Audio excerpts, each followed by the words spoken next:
दोस्तों नमस्कार, मैं हूं केशरी पांडे और आप देख रहे हैं अनकट क्राइम कवरेज। फ्रेंड्स, एक चीज़ तो आपने हमेशा सुनी होगी कि दगाबाजी, मक्कारी और इस तरीके का कोई भी रिलेशन जो कि धोखेबाजी पे डिपेंडेंट हो वो कभी भी सक्सेसफुल नहीं हो सकता। और इसके अनगिनत उदाहरण हमारे समाज में, हमारे सोसाइटीज़ में, हमारे शहर में, हमारे देश में उपलब्ध हैं।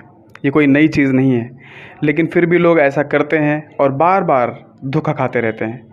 क्या हो कि अगर हम इन सब चीज़ों को अवॉइड करें, एक साफ़ सुथरे समाज का निर्माण करें, लेकिन अनफॉर्चुनेटली ऐसा करने में लोग असमर्थ हैं। आज की जो सच घटना मैं आपको बताने जा रहा हूं दोस्तों, ये गाज़ियाबाद के लोनी की है। दरअसल लोनी में एक लड़की होती है बेसिकली, जो वहाँ के नियरेस्ट एक सहारनपुर ज़िला होगा, जहाँ ज़िला है उत्तर प्रदेश का, आपने सुना होगा।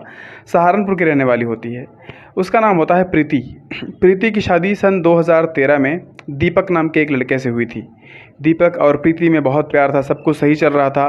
प्रीति जो होती है दीपक के साथ लोनी आ जाती है कामकाज के चक्कर में, और यहीं पे लोनी में रहते रहते इसका जो अफेयर था वो फ़िरोज़ नाम के एक लड़के से हो जाता है।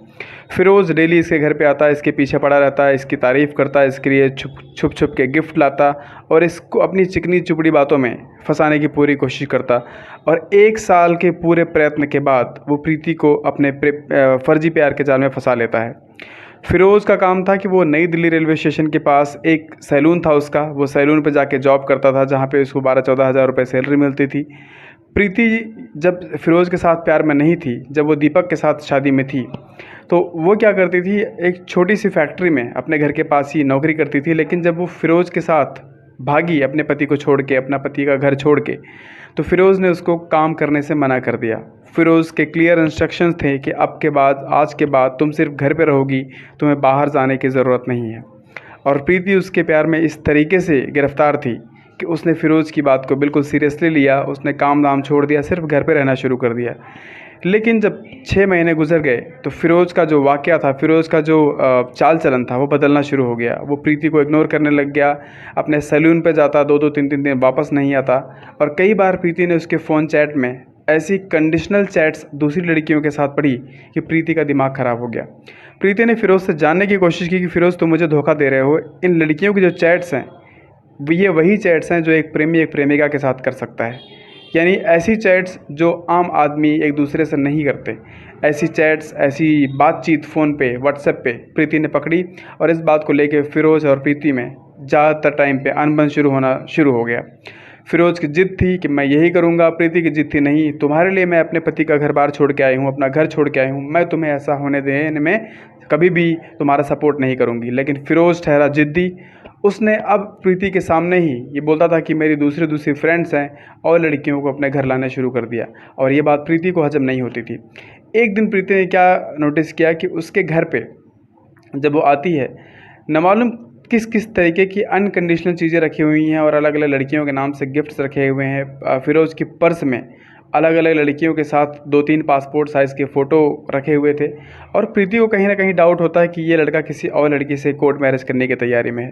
प्रीति और फ़िरोज़ में ज़बरदस्त तरीके से लड़ाई होती है और फ़िरोज़ नहीं मानता है। अब फ़िरोज़ की जो कंडीशन ये थी वो ये थी कि वो प्रीति से लगातार दूरियां बना रहा था और प्रीति को आए दिन धमकाता, मारता, पीटता और उसको बोलता कि मैं तेरी जान ले लूँगा। और प्रीति इन सब चीज़ों से क्षुब्ध हो गई, बिल्कुल परेशान हो गई। एक दिन प्रीति ने प्लान बनाया कि अब ये आदमी मेरे साथ नहीं रहने वाला है। उसने फाइनल पूछा कि क्या तुम मेरी ज़िंदगी में रहोगे, या फिर जिन लड़कियों से तुम्हारा अफेयर चल रहा है तुम उनके साथ जाना चाहते हो। फ़िरोज़ ने क्लियरली बोला कि मेरा जो है वो तुमसे आज के बाद कोई मतलब नहीं है। जब तुम अपने पति का घर छोड़ के आ सकती हो तो मेरे साथ रहोगी, तो क्या गारंटी है कि मुझे छोड़ के नहीं जाओगी। प्रीति भी सेम चीज़ कहती है कि तुम मेरे साथ अभी हो, लेकिन अभी भी तुम बाहर मुंह मार रहे हो। इस चीज़ को लेके दोनों में इतनी लड़ाइयाँ हो जाती हैं। और उसी समय जब फ़िरोज़ उसी रात को सो रहा होता है, प्रीति गुस्से में बिल्कुल लाल होती है और एक चाकू लेके आती है। चाकू लेके फ़िरोज़ का गला बिल्कुल काट देती है और फ़िरोज़ की ऑन द स्पॉट डेथ हो जाती है। इसके बाद उस शव को प्रीति अपने घर में लगातार 29 घंटे तक रखती है। उसको समझ में नहीं आता कि शव को ठिकाने कैसे लगाए। वो दिल्ली के ही एक सीलमपुर इलाके में जाती है, जो कि सीलमपुर जो एरिया है वो कपड़े का या फिर बैग का मैन्युफैक्चरिंग का बहुत बड़ा हब है। वहाँ जाती है, वहाँ से एक बड़ा सा बैग लेके आती है ताकि वो उस डेड बॉडी को उसमें डाल के उसको एक किनारे लगा सके। और ये सब वो कर भी लेती है। ग्राउंड फ्लोर पे रहती थी। जब उसने उस बड़े से सूटकेस में फ़िरोज़ का शव डाला, उसको घसीटते हुए ले जा रही थी काफ़ी दूर तक। उसको लगा कि जहाँ पे ऑटो स्टैंड है मैं वहाँ तक घसीटते हुए ले जाऊँगी, फिर वहाँ से ऑटो करके रेलवे स्टेशन गाज़ियाबाद जाऊँगी और गाज़ियाबाद के किसी ट्रेन में उसको रख के चली आऊँगी। ये प्लान था प्रीति का। लेकिन जब वो घसीटते हुए ले जा रही थी, बीच में जब पुलिस की बैरिकेडिंग होती है, पुलिस जो चेक करती है, पुलिस ने जब चेक करने के लिए उसको डाउट हुआ कि इतना हैवी सामान, इतना वज़न सामान ये औरत ले जा रही है, कुछ तो प्रॉब्लम है। पुलिस ने जनरल क्वेश्चन किया कि मैडम इस बैग में ऐसा क्या है कि आप इसको घसीट नहीं पा रहे हो। प्रीति को लगता है कि पुलिस ने मेरी चोरी पकड़ ली। प्रीति वहीं पे बैग को छोड़ती है और भागना शुरू कर देती है। और ये जो पुलिस का डाउट था, ये पूरा कॉन्फिडेंस में बदल जाता है। पुलिस ने दौड़ा के प्रीति को पकड़ लिया और जब बैग को खुलवा के देखा तो उसमें एक लड़के की, जिसकी उम्र 23 साल थी, उसकी जो डेड बॉडी थी खून से लथपथ उसमें पड़ी हुई थी। हालांकि दोनों की एज में बहुत बड़ा डिफरेंस था। प्रीति की उम्र इस समय 32 साल थी और फ़िरोज़ की उम्र इस समय 23 साल थी। दोनों में कॉम्बिनेशन नहीं बना और इसका इल्ज़ाम जो होता है वो प्रीति पे आता है और वो इल्ज़ाम जो है बिल्कुल सही होता है। प्रीति ने फ़िरोज़ की हत्या कर दी थी और इस समय प्रीति के ऊपर जो नियरेस्ट पुलिस स्टेशन है उसने धारा 302 जो है वो लगाई है। आने वाले टाइम पे देखते हैं कि क्या मुकदमा होता है, कोर्ट कैसे इस सुनवाई को प्रोसीड करती है। इन सब चीज़ों के लिए अभी थोड़ा टाइम की ज़रूरत है, लेकिन फ़िलहाल इसका अंजाम ये होता है कि एक आदमी अपनी ज़िंदगी से हाथ धो बैठता है। और एक ये जो कैजुअल मेंटेलिटी है दोस्तों, ये कहीं ना कहीं रिमूव करने की ज़रूरत है।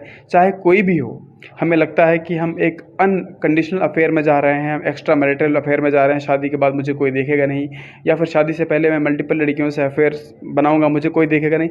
लेकिन गलत हमेशा गलत होता है। आज नहीं तो कल आपको कैच किया जाएगा और उसका अंजाम क्या होगा ये शायद आप, हम या कोई तीसरा नहीं जानता, सिर्फ ऊपर वाला जानता है।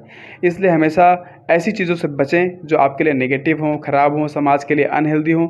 हमेशा ऐसा काम करें जो अच्छा और अच्छाई के लिए हो। इसलिए हमेशा अपना और अपनों का ख्याल रखें। आशा करता हूँ ये वीडियो इन्फॉर्मेटिव होगी और आपको एक अवेयरनेस ज़रूर प्रोवाइड करेगी। Thank you so much for watching. जय हिंद, जय भारत।